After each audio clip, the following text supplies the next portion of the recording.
ገጣሚና ጸሐፊ ወይዘሮ ማርታ ነሲቡ ዘአማኑኤል።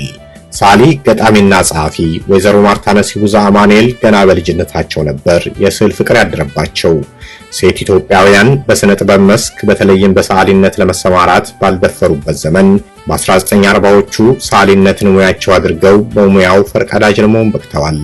በኖሩባቸው በኢጣሊያና በፈረንሳይ በተለያዩ የውይይት መድረኮች የመገናኛ ዘዴዎች በመጠቀም የኢትዮጵያን ታሪክ ባህልና ኪነ ጥበብ ሲያስተዋውቁ ቆይተዋል።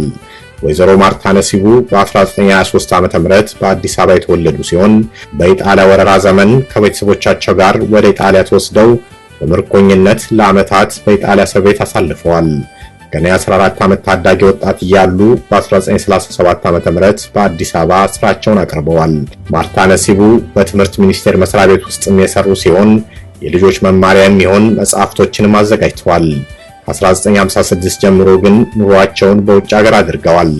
ማርታ ነሲቡ ከስዕል ጥበብ ጋር በተያያዘ በተለያዩ ሀገራት ትምህርታቸውን የተከታተሉ ሲሆን ከነዚህም ውስጥ በጄኔቫ፣ በፓሪስ አካዳሚ ዲ ቦክስ አርትስ እና በኒውዮርክ አርት ስቱደንትስ ሊግ ተጠቃሾች ናቸው። በዓለም አቀፍ የጥበብና የባህል አውደ ርዕይ ላይ በሮምና በቫቲካን የስዕል አውደ ርዕዮችን ካቀረቡባቸው መድረኮች መካከል ተጠቃሾቹ ናቸው። በሮም የአፍሪካ የሥነ ጥበብ ክብር ሽልማት ተበርክቶላቸዋል። ከዚህም በተጨማሪ የኢትዮጵያዊቷ ልዕልት ትውስታዎች ወይንም ሚሞሪ ዲ ኡና ፕሪንሲፓ ኢትዮጵ የሚል በጣሊያንኛ ቋንቋ ያሳተሙት መጽሐፍ በወቅቱ ከፍተኛ ተቀባይነት ያገኘ መጽሐፍ ነበር።